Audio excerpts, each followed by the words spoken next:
माननीय सभापति महोदय, आपने मुझे बोलने का मौका दिया, इसके लिए आपको धन्यवाद। क्योंकि चर्चा जिस प्रकार से चली, एक बार तो मैं भी खुद ही कंफ्यूज हो गया था कि यहाँ मीसाबंदियों की चर्चा हो रही है कि नसबंदी की चर्चा हो रही है।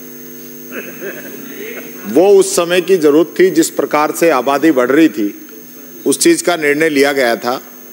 लेकिन यहाँ जितने भी आपके सत्ता पक्ष के सदस्य बोले, वो कोई ऐसी आपातकाल की कोई ये घटना नहीं बता पाए कि कोई गलत काम किसी के साथ हो रहा था। दोनों तरफ से।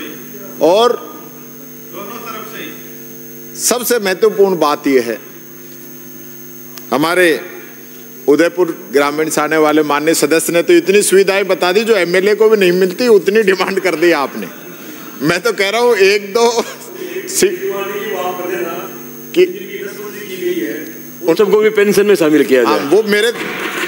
वो मैंने जानबूझ के नहीं की, मैंने कहा ये वोट बढ़ाने के चक्कर में जोड़ देंगे उनको, क्योंकि गुनहगार अपन रह रहे तो ये प्रस्ताव अपनी तरफ से आना चाहिए।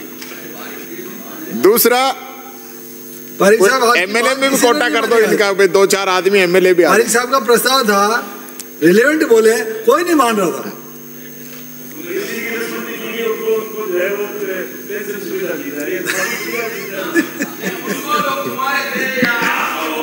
अर्जुन जी कहीं आप चपेटे में तो नहीं आ गए? आप सबसे ज्यादा इस मामले पे ध्यान है आपका। देखिए, आज जो आप बोलना चाह रहे थे वो बोल ही नहीं पाए। जिस विषय पे आज चर्चा हुई, और सीधी सी बात यह है कि आपातकाल लगा और जिन लोगों ने सरकार का विरोध किया वो आप लोगों की पार्टी के थे, आपके साथ थे। उनको आपको पेंशन देनी है, मेडिकल की सुविधाएं देनी है, उसके लिए बिल आप लेके आए हो। और इसी प्रकार से यानी आपके एक माननीय सदस्य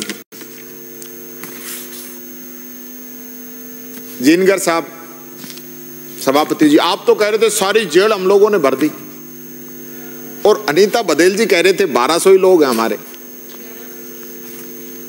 तो ये इतना, हाँ तो पूरे देश में तो राजस्थान की भरी होंगी, अपनी खाली थोड़ी रहती। पर कहने का मतलब ये है कि शब्दों का चयन तो ऐसे करो किसी के समझ में तो आए, मामला जमे तो सही।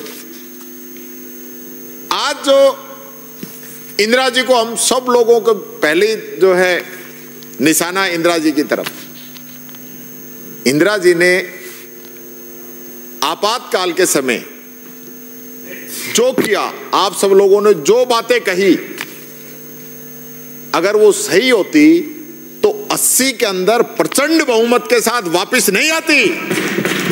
आपातकाल पे इस देश की जनता ने मोहर लगाई और उन्होंने वापस इंदिरा जी को देश की सत्ता सौंपी। इंदिरा जी ने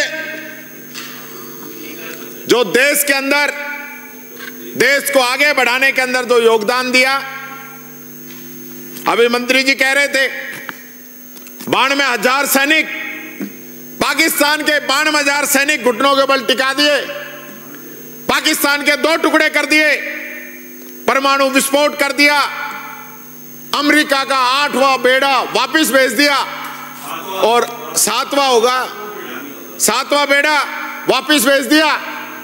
और आज हमारे लोग बेड़ियों में जकड़ के आ रहे हैं। कल का अखबार पढ़ना, कल के अखबार में आया है कि 10 साल के अंदर 193 नेताओं पे केस दर्ज हुए हैं, 193 पे, और 2 को सजा हुई है, मात्र 2 को। तो वो इमरजेंसी अच्छी थी या आज की इमरजेंसी अच्छी? आज चुनी हुई सरकारों को गिराया जा रहा है, प्रेस की स्वतंत्रता के अंदर हमारे देश की रैंकिंग नीचे आ रही है, यहां पत्रकारों को राजस्थान के अंदर भी जेलों के अंदर डाला जा रहा है। यह इमरजेंसी है या वो इमरजेंसी अच्छी थी?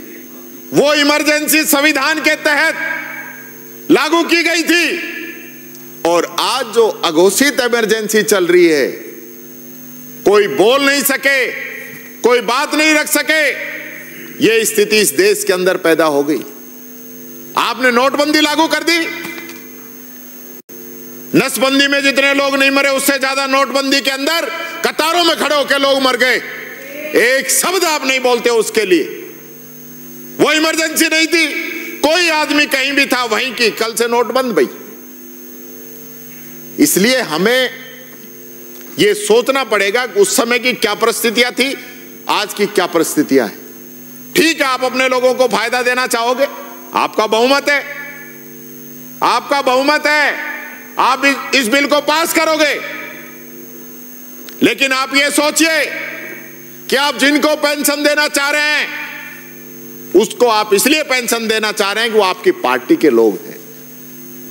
आज गरीब को पेंशन मिल जाए समय पे, पूरा हो गया, उसको मेडिकल की सुविधाएं मिल जाए, उसको उसके लिए कुछ नहीं है।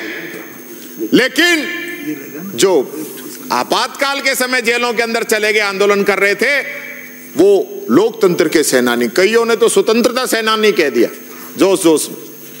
ऐसा नहीं है, हमको समझना पड़ेगा। हमारे कई साथियों ने किसान आंदोलन की बात रखी, यह भी आंदोलन है, इसमें भी किसानों की जान गई है। अन्य कोई आंदोलन हुए राजस्थान के अंदर, रावला, गढ़साना, गुर्जर आंदोलन, उनके अंदर भी जो शहीद हुए हैं, जेल गए हैं, उनको भी इसके अंदर जोड़ दो। हम उनका भी समर्थन कर रहे हैं ताकि उनको तो कुछ मदद मिले सरकार से। आज इस लोकतंत्र के अंदर, प्रजातंत्र के अंदर, माननीय सभापति महोदय, हमारी सरकारें आम जनता को ध्यान में नहीं रखते हुए अपने चहेते लोगों को फायदा देने के लिए, और मैं तो देख रहा हूं पहला जो बिल आया आज का, वो भी कुछ लोगों को फायदा देने के लिए था, और दूसरा जो बिल आया है ये भी कुछ लोगों को फायदा देने के लिए। राजस्थान की जनता का कहां हित हो रहा है, वो बात मैं सरकार से पूछना चाहता हूं, इस बिल के अंदर चाहता हूं। आपने बिल बनाया कि जो लोग 30 दिन जेल के अंदर रहे हैं उनको इसके अंदर माना जाएगा। एक माननीय सदस्य ने तो इसमें संशोधन ही दे दिया कि सब जो 1 दिन गए उसी को मान लो। अरे भाई, कोई घंटे 2 घंटे गए उसको भी मान लो, फिर तो ये कोई बात नहीं होती। आज बाबा साहब अंबेडकर के बनाए हुए संविधान ने, इस लोकतंत्र ने, इस सदन को जो ताकत दी है, उस ताकत का सदुपयोग होना चाहिए, दुरुपयोग नहीं होना चाहिए। ये अपील मैं आप लोगों से करना चाहूंगा। इसलिए मैं ये कहना चाहूंगा, ये बिल अपने लोगों को फायदा पहुंचाने के लिए, और आप तो कह रहे हो उनको मेडिकल की भी सुविधाएं, मेडिकल की चिरंजीवी जैसी स्कीम हमने इस राजस्थान को दी, उसके अंदर सब कवर होते हैं, किसी को दिक्कत ही नहीं आ रही थी। लेकिन आज उस स्कीम की हालत क्या हो गई, आप मेडिकल की सुविधाएं तो दे रहे हो उनको, लेकिन हकीकत क्या है वो समझना पड़ेगा। आपने रोडवेज की डिमांड कर दी उनके लिए। मेरे एक साथी कह रहे थे कि बुजुर्ग हो गए, सही बात है, बुजुर्ग हो गए, रोडवेज में कहां से जाएंगे। पर सुबह मैं देख रहा था माननीय मंत्री जी, वो भी हताश थे कि 1.25 साल में एक बस खरीद नहीं पाए, तो रोडवेज के पास हम देंगे तो किस काम आएंगे। माननीय सभापति जी, इसलिए मैं ये कहना चाहूंगा, ये सरकार आज इस सत्ता का गलत फायदा उठाते हुए इस बिल को पास करा रही है, क्योंकि बहुमत है। पुलिस का मैस भत्ता नहीं बढ़ा सकते, लेकिन उनके लिए तो पैसे नहीं है। लेकिन आप आज जरूर इसको पास कराएंगे। मैं ये कहना चाहूंगा कि इस बिल को जनमत जानने के लिए भेजा जाए, ताकि जनता की आवाज भी जुड़ के आ जाएगी कि राजस्थान की जनता क्या चाहती है। यही बात कहता हूं, अपनी वाणी को विराम देता हूं।